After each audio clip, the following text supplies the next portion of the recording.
Hey there, welcome back.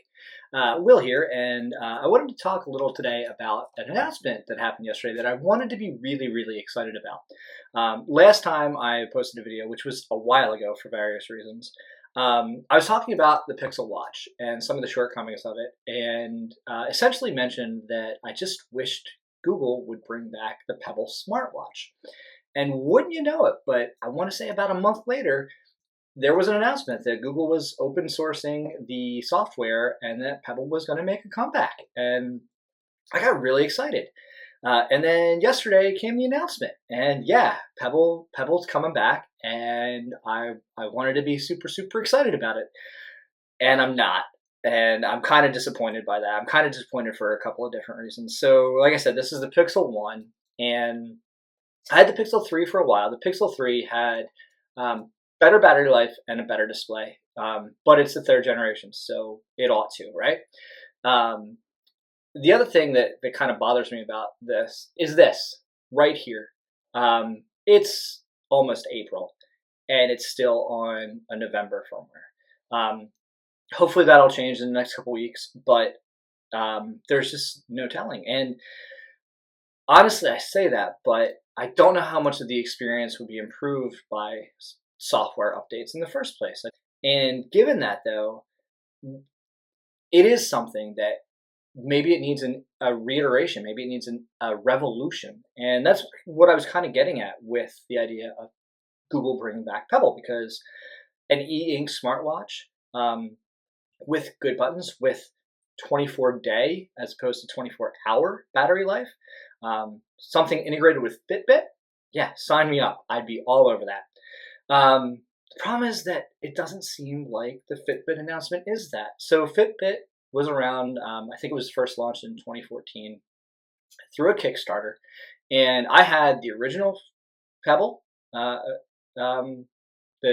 original, I think it was just called the Pebble itself, and then I had the Time, and I think I was part of the Kickstarter for the Time 2, which never came out, which is sad because the Time 2 looked really cool. What I remember about the Pebble was that it was a nice smartwatch for 2014. It had a maybe 1.2, 1.4, something like that. It had a pretty small e-ink display, but it had really good notifications. It had an easy to navigate operating system. It was really nice, and got a really good battery life. Fitness tracking was fine. Like, it did some sleep, it did some step tracking, all that kind of stuff. The build quality wasn't fantastic. Honestly, and this is going to sound harsh, it felt like the Fisher Price version of a smartwatch. It felt like baby's first smartwatch. It was very thin and it was very light, but it was also totally plastic. And it was fine, but like, it was nothing great. It was also worth every dollar of the $100 that it previewed at or launched at, because I think it was $99 at launch.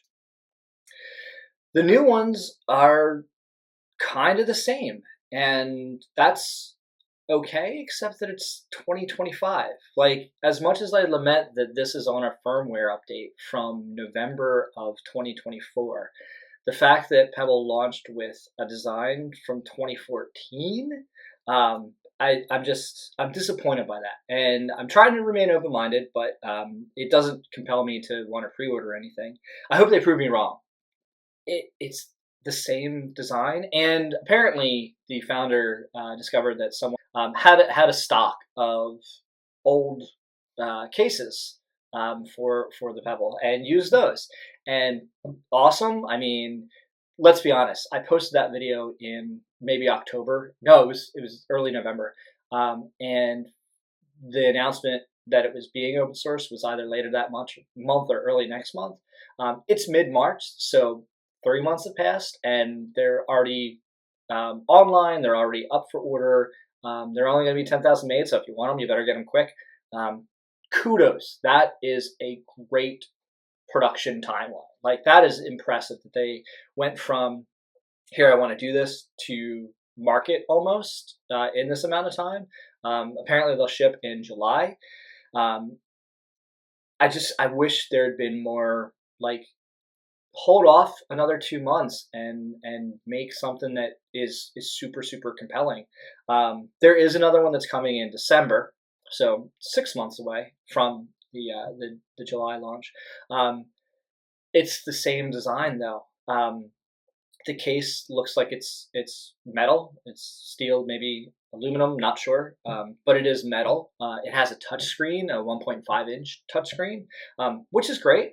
Uh, it looks exactly the same otherwise, though, and the steel will be more durable. I'm sure it won't feel like Fisher Price. I'm sure it won't feel like a toddler's smartwatch, but it still doesn't look great.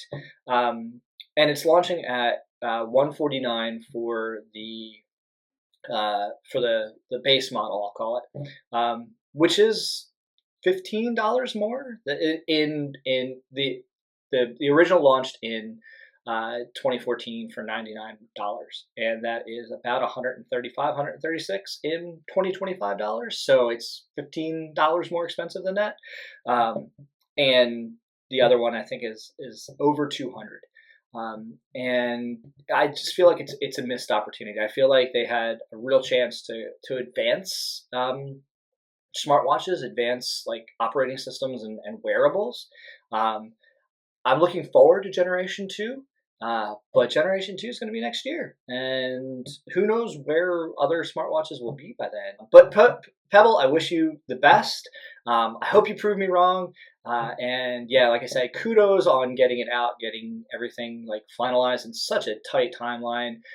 Huge respect there. And I do look forward to seeing what people think of it, even if I feel like I'm going to give it time before I personally give it a shot. Though I don't know where I'm going to go to from the Pixel Watch. In the meantime,